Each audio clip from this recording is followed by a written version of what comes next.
Messieurs, mesdames, il est désormais temps de présenter un miracle de la poésie. J'ai nommé Blaise Cendrars.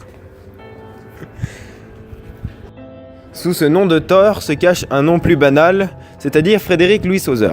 Il est né en Suisse en 1887 et est mort 74 ans plus tard en France. Mais pourquoi l'appelle-t-on Blaise Cendrars ? Eh bien c'est simple, sachant qu'il était malade et qu'il se voulait montrer renaissant à travers les braises et les cendres, il se nomma Blaise Cendrars. Mais dis-moi, Valentin, quel était son caractère ? Il était plutôt aventurier, car il a notamment fugué à 17 ans en Russie et en a profité pour écrire la prose du Transsibérien et de la Petite Jeanne, que nous vous lirons plus tard. Et il écrit ensuite en 1912 Les Pâques, qui sera nommé Les Pâques à New York en 1919. Passons à présent à quelques extraits de poèmes. Cendrars est amputé du bras droit, est en conséquence réformé.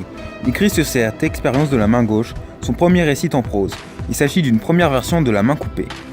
J'avais faim, et tous les jours et toutes les femmes dans les cafés et tous les verres, j'aurais voulu les boire et les casser. Et toutes les vitrines et toutes les rues, et toutes les maisons et toutes les vies, et toutes les roues des fiacres qui tournaient en tourbillon sur les mauvais pavés.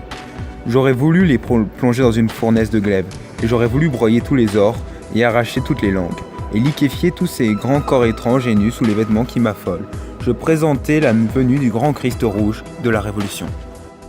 Je vais maintenant vous lire un extrait de la prose du Transsibérien que je vous avais évoqué tout à l'heure. Donc c'est un très long poème de 400 vers qui prend appui sur un voyage réel que Cendrars a fait vers l'âge de 17 ans en Sibérie. Il avait une présentation originale car il était sous forme d'un dépliant de 2 mètres de long qui était constitué donc de ce poème, mais aussi bien que de bandes de couleurs, de morceaux de peinture de Sonia Delaunay qui est une peintre. Donc l'extrait que j'ai choisi de vous présenter est le suivant. J'ai toujours été en route. Le train fait un saut périlleux et retombe sur toutes ses roues. Le train retombe sur ses roues. Le train retombe toujours sur ses roues. Blaise dit « Nous sommes bien loin de Montmartre. » Nous sommes loin, Jeanne. Tu roules depuis 7 jours. Tu es loin de Montmartre, de la butte qui t'a nourri, du sacré cœur contre lequel tu t'es blotti. Paris a disparu et son énorme flambée. Il n'y a plus que les cendres, continue. La pluie qui tombe, la tourbe qui se gonfle, la Sibérie qui tourne, les lombes nappes de neige qui remontent et le grelot de la folie qui grelotte comme un dernier désir dans l'air bleui.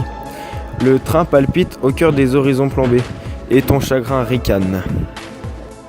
Je vais maintenant passer à la lecture d'un extrait des Pâques à New York. Seigneur, l'aube a glissé, froide comme un swear, et a mis tout à nu les gratte-ciel dans les airs. Déjà, un bruit immense retentit sur la ville. Déjà, les trains rebondissent, grondent et défilent. Les métropolitains roulent et tonnent sous terre. Les ponts se secouent par les chemins de fer. La cité tremble, des cris du feu et des fumées. Des sirènes à vapeur roquent comme des huées. Une foule enfiévrée par la sueur de l'or se bouscule et s'engouffre dans le long corridor. Ces poèmes sont caractérisés par le manque, voire l'absence de ponctuation, ainsi que les vers libres. Un vers libre est un vers qui n'obéit pas à une structure régulière, ni mètre, ni rime, ni strophe. Ce qui en fait des poésies modernes. Merci de nous avoir écoutés et à la semaine prochaine.